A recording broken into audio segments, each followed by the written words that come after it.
Hello everybody, we're back again with another Drunkview. This time,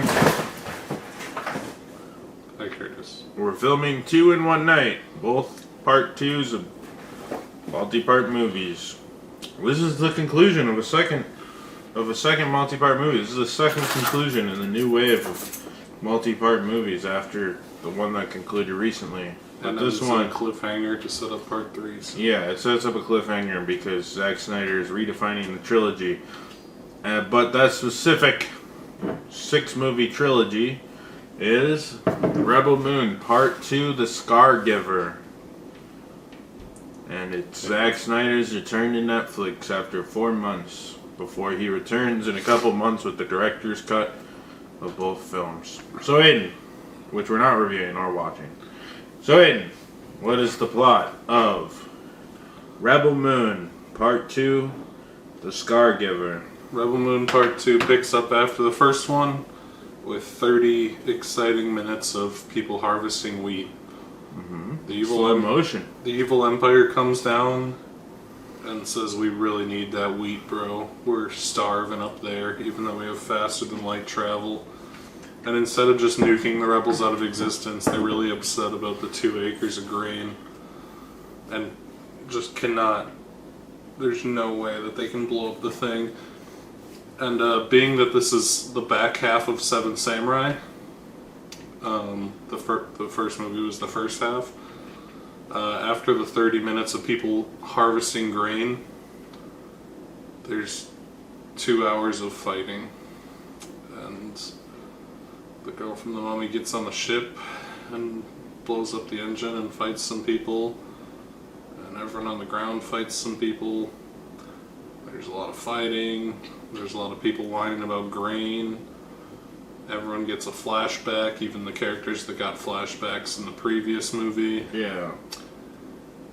And then it ends, and she says, "We did it, but maybe the Empire will attack us again if Netflix greenlights the 3rd, 4th, 5th, and 6th alleged movies." Anyway, Connor, what'd you think of Rebel Moon Part 2? Rebel Moon Part 2 continues to rip off Seven Samurai. This time, not only is it a rip-off of Seven Samurai, but Zack Snyder put down the checklist of cliches for movies in the fantasy sci-fi genre and decided to hit every single one of them. There's a lot of really odd scenes in this one. At one point, Digimon starts singing some deep, folky Warriors song. You'd expect one of the Doors to break out singing in the Lord of the Rings. Yeah, it's after a 9-minute scene of him crying at the bar to the guy's sad backstory. Yeah, well, everybody has a weird backstory because there's Fabio, who was the king of Victorian New York in the late 1800s for some reason, but it gets attacked and he's like, "I'm sad."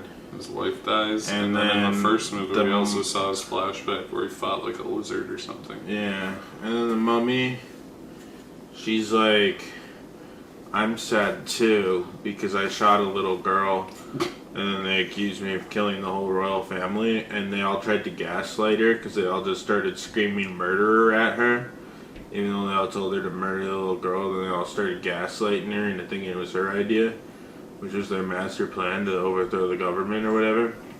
Yep. And then you have ninja lady or samurai lady who's like, "I was in this field and then I realized that the only thing I could do was cut my hand off because before I drew blood I had to drop my own blood or something. That's not very wise, it was pretty stupid." And then she gets a robot arm like Luke Skywalker. And then you have Zack Snyder's self-insert. He's back, and this time he's banging the mummy lady. And it's like this really weird-looking guy that looks schlubby as hell. But kind of also looks like ripped Zack Snyder, but also schlubby and old. And he's like, "I was sad." I don't remember what his backstory was. But everybody's sad. And then after 30 minutes of them harvesting wheat and a 5-minute Digimon singing song, they get blankets from the village people. And they're like, wow, this really proves I'm part of a village. Well, and then dictator guy from the first movie who dies, he gets cloned or something. And then just like Avatar 2, they're like, we don't have another villain in mind, we can just bring him back. He's cloned. And he comes down and he's like, I want you, and then I won't kill people. And then Zack Snyder's self-inserts like, he needs the wheat, he's gonna get us. It's like, bro, you guys are harvesting this wheat with fucking scythes and forks. You guys haven't even invented the plow yet. I don't think you have enough wheat that you can do anything substantial to the guys who can travel at the speed of light in their Star Destroyer. But apparently that's the case. So they want wheat and they want the mummy. And instead of just saying, well, the mummy is kind of been a pain in our ass, let's go like a wheat field down and nuke this son of a bitch. They get in a fight and they lose the fight. But it's like, it must have been kind of embarrassing for everybody. Yeah. And the potential survivors. But they're all super happy that they won and that they survived and they can harvest wheat with their rudimentary tools and Digimon can sing. The movie is astoundingly ugly.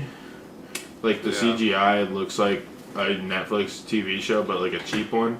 I'm sure it costed like $200 million to make this movie, but it looked really ugly. It did. Like everything looked fucking stupid. It looked like a Netflix original. The cinematography was boring. The shot composition was boring. The CGI was bad. It was kind of like the prequels where it felt like everything was shot on a green screen. But like the prequels had like a level of like 2000s like sterile feeling. Where Rebel Moon, they try to make it feel dirty, but it looks really sterile like the prequels still, so it's really weird. Everyone's real clean, despite the fact that they just spent like 12 hours in the field. Like they wake up early. They're like, this is like the ideal life, is waking up at 8 in the morning and using rudimentary tools. Like most of these people have traveled on fucking spaceships. And the best idea they have is to harvest the old-fashioned way with a scythe. Combine or anything. Because if they had like a combine or like a plow, like a hand plow, or they could have those weird space horses that Zack Snyder CGI'd the face of real horses. Have some of those space horses pull a plow or something. Save them a lot of time and harvest more wheat. Just saying. But they get weapons from the first movie's stash. And they really fight back. In Seven Samurai, it kind of made sense. Like, these passing through, like, thieves and marauders, basically, are like, give us our cut so we can... Because we need food so we can keep moving, thieving and marauding. You know, they have horses and shit, you know, they actually need the harvest, you know. In Rebel Moon, I don't understand what the villain's motivations are, except the fact that they wanted to kill the lady that was there. She's minding her own business now. They tried to like throw her under the bus. What do they care that much if they catch her? Honestly, like she's just sitting there farming. She's a rebel, and by living a rebel, she wasn't like active. She's not actively like attacking them. You know, she's just living on a farm after she got accused of they keep telling murder. They keep saying that it's like it's like a dangerous rebel camp, but it's just like a group of people. No, they're not doing shit. They didn't even have weapons till they like got lucky at the end of the last movie and happened upon a bunch of weapons that they left behind after a surprise attack. They're not a dangerous rebel group. They don't fucking care about anything but their fucking wheat field. And the only way they rebel is by saying, we're not going to give you our wheat. Okay, nuke them and go to the next one. Like the Empire and Star Wars, blow the fucking whole planet up. And then they move on to the next planet to find wheat or whatever. But they want like unrefined wheat that they catch by Digimon, like getting naked, greasing up, and then hitting it with a pitchfork or a fucking scythe instead of like inventing the plow in a universe that has fast and light travel. They have an entire gigantic ship that doesn't have like a. They're basically space Amish people. The fucking like I don't understand Empire why has a Zack ship big enough that they cool. could make a greenhouse inside of it. Yeah. And they clearly have the technology to clone people, so I don't think it'd be that hard to like clone a fucking cheeseburger. Yeah, why not like clone some meat? Who cares? Like They can make an intelligent being come back to life. Why not just like clone meat? Like in real life, we don't got faster than life travel, but people are inventing like they're like cloning meat without the shit ever being alive. They're just like cloning what approximation of meat. That's something they're working on. Like I'm sure they could have made that up. They probably like in their giant ass Star Destroyer have put a little wing where some people just like clone meat for them all day or something, and instead of packing actual food. Like they probably pack like enough food to like make it a couple months, but then it can kind of become self-sustaining when you got like the 10 guys in the middle of the Star Destroyer that just clone meat all day for everybody. That 2 acres. Then you got of a couple grain people to cook it up, but they want to like get like 2 acres of grain from Digimon, and they want to kill Rebel Lady because they gaslighted her into thinking she assassinated the royal family, which caused a coup, which caused the not Star Wars Empire to take over the galaxy. Yep. And the villain dresses like Gerald or whatever from My Chemical Romance. Gerard Way from My Chemical Romance. He wears a black button up to the neck with like a thin black tie. He's literally dressed like a My Chemical Romance like fanboy or something, or like Panic at the Disco or something. He looks like a fucking idiot. And they all have stupid looking haircuts. The movie's fucking stupid, and Zack Snyder can put 2 seconds into the plot. Like, you're trying to basically, like, rip off one of the most, like... I mean, he's a basic choice, but he's basically, like... Japanese Kubrick or something. He's had more output. He's more like Alfred Hitchcock for Japan. Yeah. You're trying to rip off one of the great world directors of the history of cinema, and you can't think for 2 seconds about the plot because Zack Snyder's too fucking stupid. Yeah. I literally immediately said, why do they care that much? Why not just nuke the place? They have a giant Star Destroyer it's the not size of the city. It's not like the little colony is like mining space crystals they need to power their ship or something. They're just Zack can even take 5 wheat. seconds to say like, this is special wheat that can be harvested into... It's one line of exposition where the villain says, we need to harvest this wheat so that we can... And they, like, took over this village in the first movie. Like, looking back at the first movie, they had, like, a whole, like, fucking team, like, set up in this village to... They had, like, 10 people to, like, make sure they got their cut of 2 acres of wheat that Digimon is cutting by hand. This movie's fucking stupid, bro. Like, fundamentally, it's fucking stupid. Yeah. And that's the plot of your 2-part science fiction epic. It's that Zack Snyder wanted to remake Seven Samurai with spaceships, which isn't even original. Roger Corman did it with Battle Beyond the Stars. Yep. There's an anime called... It's called, like, Seven Samurai Space or something. Not super creative.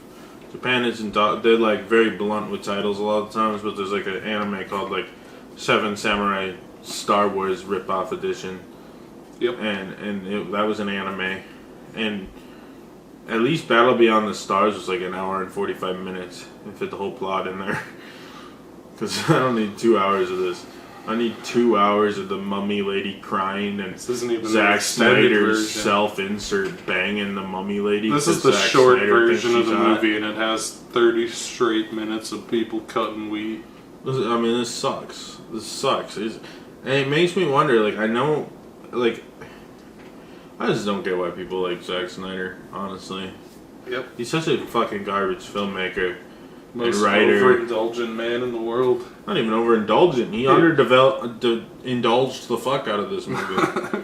Actually, no. He overindulged in fucking ripped dudes getting greasy and cutting wheat. My theory? I'm just saying, like... K. Snyder. Oh, 100%. 100%. You look at all of Zack Snyder's movies, it's like, how many guys can I grease up, you know?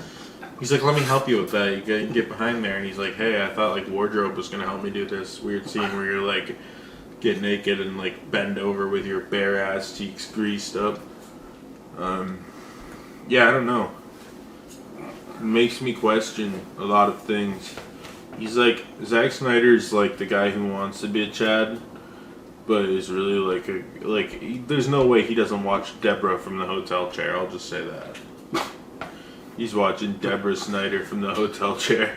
But he's got some sort of racket built up where his wife just markets the fuck out of him. And he's got enough diehard dumbass fans that don't know anything about, don't care about the plot or anything. So they fucking indulge in this crap. It's garbage. It's awful. It's stupid.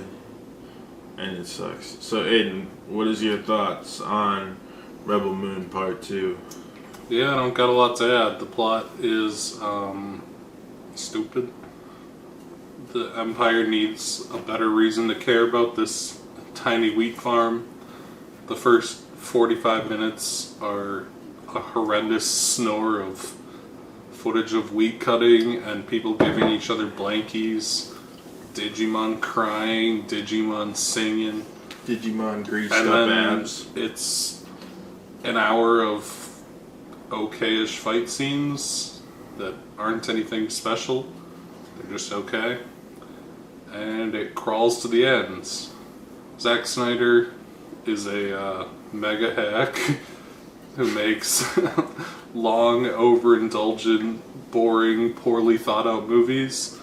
And this is the pinnacle of long, overindulgent, boring movies. There's not a lot to say. It's Seven Samurai, but worse in almost every way. It's ugly. Not almost every way. This is pretty much all. Yeah, Pretty much all the ways, yeah. It's ugly. Unlike Seven Samurai, it has absolutely no sense of pacing, unlike Seven Samurai. Yeah. The plot does not make sense. And the plot of Seven Samurai is not complicated. It's a very simple movie. And it hits all the same character beats, but at that point, you could just watch Seven Samurai and imagine they're holding laser It's the same fucking swords. length. I'm sure some motherfucker, we could probably do it where we just, rip the beautiful 4K of Seven Samurai and then just edit the lightsaber like a plug-in. Might take some tracking work, you gotta clean it up. I'm sure I could get AI just to add lightsabers, colored lightsabers. Yeah, there's no reason to watch this over Seven Samurai. It's just worse Seven Samurai, and I dread the additional 20 minutes of wheat harvesting footage that'll be in the extended cut. Yeah, I'm not watching that shit. The extended cut of his other I'm not movies giving this one a are chance. full of fucking trash. If I was to actually make a full if I was to make a full retrospective video on this, I might watch the fucking extended cut to play devil's advocate, give him the benefit of the doubt. Like I did, even though you always get burned watching Zach's extended cuts because The extended cuts even are more just boring. They're just a bunch of nothing scenes that got cut out for a good reason, like the fucking Jolly Rancher scene in Batman vs Superman.